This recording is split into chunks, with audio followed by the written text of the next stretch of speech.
Eu desde muito pequena, desde criança, na verdade, eu já frequentava, né, as provas. Meu pai corria vaquejada. Quando eu nasci, meu pai antes corria profissionalmente. Ele era vaqueiro de vaquejada. Aí, depois que Everardo morreu, não sei se você conhece, Everardo, filho de Severino, meu pai corria pra ele e com ele.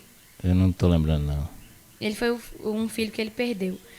E aí, meu pai corria pra ele e com ele. Aí, quando ele faleceu, meu pai parou de correr profissionalmente. Ele foi embora. Aí, quando ele retornou pra cá de novo, ele começou a correr só por esporte mesmo, por hobby. Ele não corria mais profissionalmente, igual o pessoal corre hoje, a maioria dos vaqueiros. E aí, quando eu nasci, ele já não corria mais profissionalmente, só por hobby. Então, a gente ia na vaquejada pra ver minha família correr. Meus tios, às vezes, meu pai corria em uma ou outra. Aí, eu comecei a ir desde muito pequena, desde muito nova. Eu via meus tios correndo, meus primos correndo. E eu sabia que eu ia correr um dia. Eu esperava ter tamanho e conseguir. Você via eles correndo lá e falava assim, cara, eu quero estar ali. Vai ser eu ali um dia. Sempre fui pra frente demais com cavalo, sempre gostava de estar ali montada, sempre montei desde muito novinha. E aí, quando eu tinha mais ou menos uns 11 anos, 10, 11 anos, foi a primeira vez que eu bati esteira pro meu pai, lá na roça.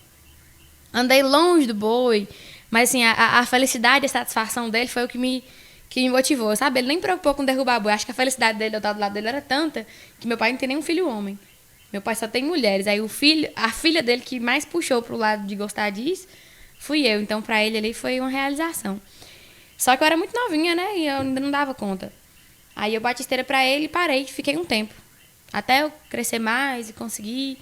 Na época também eu era terrível demais e brigava com todo mundo. E era uma guerra lá em casa por causa de cavalo, e com meus primos e não sei o quê. E eu não tinha cavalo, meu pai também não tinha cavalo, aí tinha que esperar ter cavalo emprestado. E aí eu falei, não, eu vou correr. E ele não queria aquilo pra mim, né? Porque ele parou de correr vaquejada justamente por isso. Pela, às vezes, humilhação, né? De você não ter um cavalo. A vaquejada é um esporte muito caro. Então, naquele tempo, era só mesmo rico que tinha cavalo de vaquejada. Então, ele parou por isso. E acho que ele não queria aquilo pra mim, de eu ter que passar por humilhação, de cavalo dos outros, emprestado. E tudo eu falei, não, eu vou esperar o tempo certo. Quando a gente puder, e for a vontade de Deus, vai dar certo. E aí eu esperei. E aí, depois, já maior, eu continuei batendo esteira pra ele. Bati esteira pra ele, acho que umas 5 vaquejadas, quando eu tinha 14 anos. Foi a primeira vez que eu bati esteira pra ele numa corrida mesmo, de verdade. Que foi a segunda vaquejada que teve no parque que a gente tem na roça, na casa do meu avô. Aí eu bati esteira pra ele. Nossa, foi, acho que o dia mais feliz da minha vida.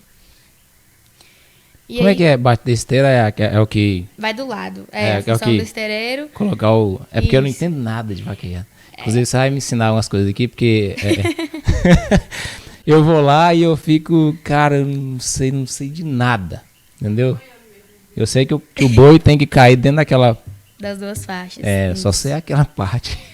A função do esteireiro é de auxiliar o vaqueiro puxador, que é quem derruba, né? Aí ele tem que alinhar a carreira do boi, ele tem que entregar o protetor pro vaqueiro. E quando o vaqueiro derruba o boi, a função dele é manter o boi entre aquelas duas faixas. O boi não pode levantar com as patas para fora daquela segunda faixa. O boi não pode pegar na primeira faixa quando ele cai, que ele queima, e ele não pode levantar para fora da segunda, que aí é zero também. Aí o esteireiro ele tem a função de como se fosse o goleiro. Ele tem que defender o boi ali no segundo cal para poder o boi não sair para fora daquela faixa. Essa é a função do esteireiro. Era isso que eu fazia pro meu pai antes, quando eu não dava conta ainda de derrubar boi. É porque... É quase mais responsabilidade ainda do que quem derruba, porque se você errou ali, a culpa é do esteireiro. Você errou, né? Que eu tô pensando aqui, você errou... Você derrubou o boi, levantou pra fora, é a culpa é do esteireiro. Acabou prejudicando. É. Eu pensei isso, né? Porque, tipo assim, o treinamento é longo, né? Não é fácil, não. E aí você tem quanto tempo? Quanto tempo mais ou menos dura um momento ali de derrubar? De quando o boi sai até o momento que você derruba ali, ele é muito rápido, é 15 segundos, você tem 15 segundos ali, 20 no máximo pra você fazer tudo. É muito rápido. Você trabalhar uma carreira muito bem feita e conseguir derrubar o boi é muita coisa pra você fazer em tão pouco tempo. O raciocínio, você tem que fazer muita coisa. Você tem que colocar o cavalo na posição, tirar o cavalo na hora certa, pegar o cabo, passar a volta, pegar no cavalo, abrir cavalo, derrubar o boi.